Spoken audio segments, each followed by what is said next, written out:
namaku Dani. Saat itu aku masih kuliah semester 4 di Bangkalan, Madura. Aku ngekos di sebuah rumah tua yang letaknya nggak jauh dari pasar tradisional. Pasar kecil itu selalu ramai tiap pagi, apalagi di akhir pekan. Tapi meskipun kelihatannya biasa, sejak pertama pindah ke sana, aku sering dengar bisik-bisik dari warga sekitar. Katanya pasar itu menyimpan cerita-cerita yang nggak semua orang berani ceritakan. Awalnya aku nggak peduli. Lagian, selama ini juga aku nggak pernah ngalamin hal aneh. Aku cuma mahasiswa biasa yang tiap pagi sibuk nyari sarapan sebelum kuliah dan tiap malam ngerjain tugas sambil begadang. Tapi lama-lama aku mulai ngeh. Ada sesuatu yang beda di pasar itu. Bukan suasana pasar keseluruhan, tapi lebih ke satu warung yang ada di pojokan. Warung itu kecil, berdinding triplek, dan beratap seng. Tapi tiap pagi selalu dipenuhi pembeli sampai meluber ke jalan kecil di samping pasar. Warung soto, orang-orang nyebutnya warung soto Pak Rehan. Dari luar sih biasa aja, malah cenderung kumuh. Tapi aromanya, wangi rempah dan kaldu yang naik dari dapurnya benar-benar bikin ngiler. Yang lebih aneh, warung itu cuma buka 2 hari dalam seminggu, hari Jumat dan Sabtu. Tapi tiap buka pasti ludes dalam 2 jam. Keesokan harinya, aku cerita ke temen kosku Fikri. Dia asli Bangkalan. Saat aku nyebut soal warung soto Parehan, ekspresinya langsung berubah. Wajahnya mengeras. Lo beneran makan di situ? Tanyanya. Iya, emang kenapa? Jawabku. Dia tarik napas panjang, lalu duduk di sebelahku. Gue sih gak percaya-percaya amat ya, tapi bokap gue dulu pernah cerita. Katanya di tahun 90-an, pasar itu pernah rame banget karena ada warung makan yang tiba-tiba jadi viral. Tapi terus, ada beberapa orang hilang, gak banyak, satu-satu. Selalu pas hari Jumat, dan semua orang terakhir terlihat di satu tempat warung makan yang sekarang udah gak ada. Katanya warung itu dibakar warga. Tapi anehnya, beberapa tahun kemudian muncul lagi warung soto di tempat yang sama. Dan nama pemiliknya beda, tapi orangnya mirip. Muka tua, rambut putih, semua. Aku diam, badanku tiba-tiba terasa dingin. Pak Rehan, tanyaku pelan. Fikri mengangguk pelan. Gue gak pernah kesana, nyokap gue juga larang. Tapi katanya rasa sotonya bisa bikin orang ketagihan. Kayak ada yang mantrai. Dan tiap Jumat ada yang hilang mas.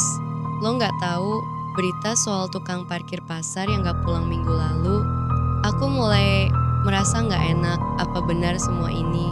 Atau cuma sugesti. Tapi kenapa rasa sotonya bisa begitu membekas? Dan kenapa Pak Rehan senyum dengan tatapan kosong seperti itu? Sejak hari itu, aku nggak pernah balik lagi ke warung itu. Tapi setiap Jumat pagi aku masih suka dengar suara langkah ramai dari arah pasar. Dan sesekali aroma soto yang familiar itu tercium sampai ke depan kosanku. Hangat, gurih, dan samar. Seperti bau daging yang belum sepenuhnya matang. Dan anehnya, sejak hari itu, aku mulai sering mimpi. Mimpi panci besar, mendidih di dalamnya, bukan air, tapi darah dan sesuatu. Sesuatu yang bentuknya seperti kepala manusia, mengapung perlahan sambil menatapku dengan mata kosong yang sama seperti tatapan Pak Rehan. Sudah 2 minggu sejak aku terakhir makan sotonya Pak Rehan. Tapi entah kenapa, rasa itu nggak benar-benar hilang dari lidahku. Bahkan saat makan soto dari warung lain pun, lidahku terasa hambar. Ada sensasi aneh, seperti kehilangan sesuatu yang belum aku sadari apa. Tapi bersamaan dengan itu, mimpi burukku makin sering muncul. Setiap malam, aku terbangun dengan napas terengah. Di dalam mimpi itu, aku selalu berada di dapur gelap yang penuh dengan uap panas dan bau amis. Ada panci besar di tengah ruangan, mendidih dengan suara menggelegak, tapi bukan suara air, melainkan seperti cairan yang lebih kental. Aku selalu melihat tangan-tangan pucat menarik sesuatu dari dalam panci. Dan ketika aku coba mendekat, aku selalu terbangun dengan keringat dingin membasahi seluruh tubuh. Teman kosku, Fikri, mulai curiga dengan keadaanku. Dia bilang aku makin pucat dan sering bengong sendiri. Aku coba ceritain mimpi-mimpiku, tapi dia malah makin yakin bahwa semua ini ada hubungannya sama warung soto itu. Aku ketawa pahit, berusaha menyangkal, tapi jauh di dalam diri. Aku tahu ada sesuatu yang gak beres sejak aku makan di sana. Hari Jumat datang lagi dan seperti dipanggil oleh sesuatu yang gak bisa aku lawan, langkah kakiku membawa diri ke pasar pagi itu. Aku tahu aku gak seharusnya ke sana, tapi badanku seperti gak mau nurut. Waktu aku sampai, seperti biasa, antrian sudah mengular, tapi ada yang aneh. Beberapa wajah tampak asing, bukan seperti orang-orang pasar biasa. Mereka berpakaian bersih, bahkan ada yang masih pakai seragam kantoran, tapi semua wajah mereka kosong, sama seperti tatapan Pak Rehan. Aku berdiri di seberang jalan, memperhatikan dari jauh. Warung itu buka seperti biasa. Aroma soto sudah mulai menguar kemana-mana. Tapi yang bikin bulu kudukku berdiri adalah saat aku melihat salah satu pembeli yang sedang duduk, wajahnya mirip seseorang. Aku coba ingat-ingat, ya dia mirip dengan pria yang sempat dimuat di berita lokal minggu lalu. Seorang tukang parkir yang dinyatakan hilang dan gak pernah pulang. Tapi kenapa dia ada di sana dan kenapa wajahnya tampak pucat sekali? Aku buru-buru pergi. Saat itu juga aku putuskan, aku harus tahu apa yang sebenarnya terjadi. Aku harus cari tahu sendiri. Kalau perlu, aku akan mengintip ke dalam dapur warung itu. Tapi tentu aja aku gak bisa melakukannya di siang hari. Jadi aku tunggu malam tiba. Malam itu, sekitar pukul 1 dini hari, aku kembali ke pasar lengang. Sebagian besar kios sudah tutup, tapi warung Pak Rehan tidak seperti warung lainnya. Meskipun lampunya mati, aku bisa melihat cahaya temaram dari dalam, seperti nyala lilin. Aku mengendap-endap dari gang sempit di samping warung. Angin malam terasa dingin menusuk kulit, dan entah kenapa suara-suara dari dalam pasar seperti hilang. Hening, mencekam. Aku berjongkok di balik tumpukan karung beras bekas. Dari celah kayu dinding warung, aku bisa mengintip ke dalam dapur. Dan saat itulah aku melihat sesuatu yang akan menghantui pikiranku selamanya. Di tengah ruangan berdiri Pak Rehan, tapi dia tidak sendirian. Di hadapannya ada seorang pria yang tubuhnya diikat, mulutnya disumpal kain, matanya melotot penuh ketakutan. Dan di sebelah mereka panci besar mendidih di atas api. Tapi ini bukan dapur biasa. Lantainya beralaskan tanah, dindingnya dipenuhi raja-raja aneh, dan bau dupa serta amis darah bercampur jadi satu. Pak Rehan merapalkan sesuatu dengan bahasa yang gak ku mengerti, seperti doa atau mantra kuno. Suaranya berat, rendah, dan bergetar, seperti bukan berasal dari satu orang. Saat bacaan itu selesai, dia mengambil sebilah golok tua, berkarat, tapi berkilau aneh di bawah cahaya lilin. Tanpa ragu, dia mengangkatnya tinggi-tinggi, lalu hanya satu tebasan. Kepala pria itu terjatuh, menggelinding ke lantai tanah. Darah muncrat, sebagian masuk ke dalam panci. Tapi tubuh Pak Rehan tetap tenang. Tak sedikit pun ia gemetar.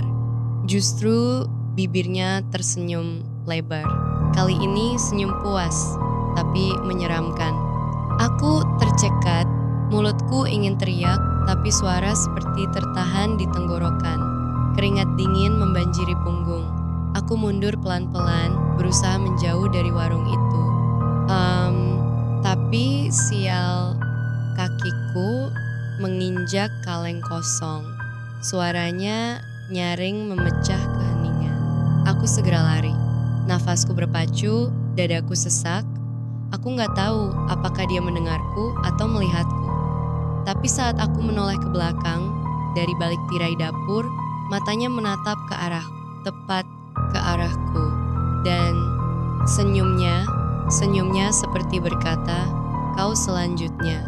Sejak malam itu, aku demam tinggi. 3 hari aku tergeletak di kamar kos. Badanku panas, tapi jari-jari tanganku terasa beku. Mimpi buruk datang setiap malam, semakin jelas, semakin mengerikan. Dan yang paling parah, aku mulai mencium bau soto dari balik tembok kamarku. Bau yang sama, bau soto yang hangat, gurih, dan samar bercampur aroma darah. Setelah demamku mereda, aku sadar tubuhku terasa lebih ringan, tapi pikiranku masih berat. Hari-hari berlalu seperti mimpi yang kabur. Aku mengurung diri di kamar kos, mematikan ponsel, dan berhenti kuliah untuk sementara. Setiap kali menutup mata, wajah Pak Rehan muncul di dalam kegelapan, tersenyum. Bukan senyum ramah, tapi senyum penuh kuasa. Senyum milik orang yang tahu bahwa rahasianya sudah kau intip, dan kini dia cuma menunggu waktu untuk menjemput. "Fikri, sahabat kosku," semakin khawatir. "Lo gak bisa diem aja Dan. Kita harus lapor polisi atau ke wartawan, siapa kek." Tapi aku cuma bisa menggeleng. Aku tahu siapapun yang mencoba ikut campur dalam urusan ini bakal hilang beneran. Seperti pria yang dipenggal di malam itu, seperti tukang parkir yang kabarnya tak pernah ditemukan, seperti nama-nama yang tak pernah tercatat dalam laporan hilang manapun. Namun rasa ingin tahuku lebih besar dari rasa takutku. Aku sadar ini bukan lagi sekadar rasa penasaran. Ada sesuatu di balik semua ini, sesuatu yang menarikku masuk lebih dalam. Aku harus tahu siapa Pak Rehan sebenarnya. Minggu malam, aku coba kembali ke pasar. Tapi bukan untuk mendekat ke warungnya. Kali ini aku cari tahu dari penjaga lama di sekitar situ orang-orang yang mungkin tahu lebih banyak dari yang terlihat. Aku temui seorang kakek yang tiap sore duduk di ujung los sayur. Namanya Pak Jalil. Rambutnya putih, kulit keriput, dan suaranya pelan tapi dalam. Saat aku sebut nama Pak Rehan, ia hanya menatapku lama, lalu berkata pelan, "Kamu udah lihat yang gak seharusnya kamu lihat, Nak." Aku diam, tapi sorot mataku memohon jawaban. "Rehan, bukan nama asli," katanya akhirnya. "Orang itu udah ada sejak dulu. Tahun 80-an dia buka warung rawon di lokasi yang sama, laris seperti sekarang. Tapi setelah beberapa tahun, orang-orang mulai hilang. Satu-satu pasar ini geger. Warung itu dibakar warga, tapi gak pernah ada jenazah ditemukan. Anehnya, gak lama kemudian muncul warung lain jualan lontong balap. Penjualnya mirip, rambut putih, badan tegap, senyumnya sama. Aku terdiam, tenggorokanku tercekat. Orang bilang dia pesugihan, bukan pesugihan biasa. Dia bukan nyari kaya, dia nyari hidup abadi. Katanya dia udah tukar umurnya dengan tumbal manusia. Setiap Jumat, satu kepala, dan kepala itu masuk ke panci. Aku gemetar, suara Pak Jalil jadi gema aneh di kepalaku. Panci, kepala, Jumat. Dan yang paling mengerikan, Nak, kepala yang udah ditumbalkan, arwahnya gak tenang.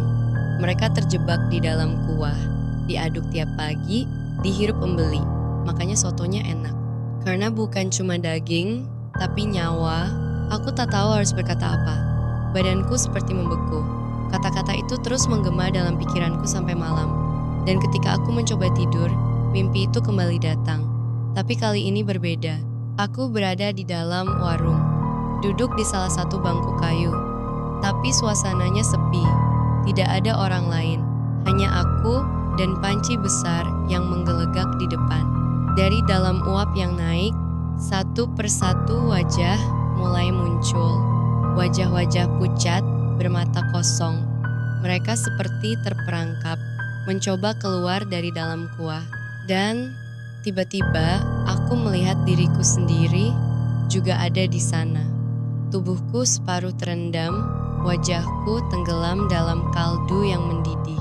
Aku terbangun sambil menjerit, nafasku berat, tapi tanganku lebih dingin dari biasanya.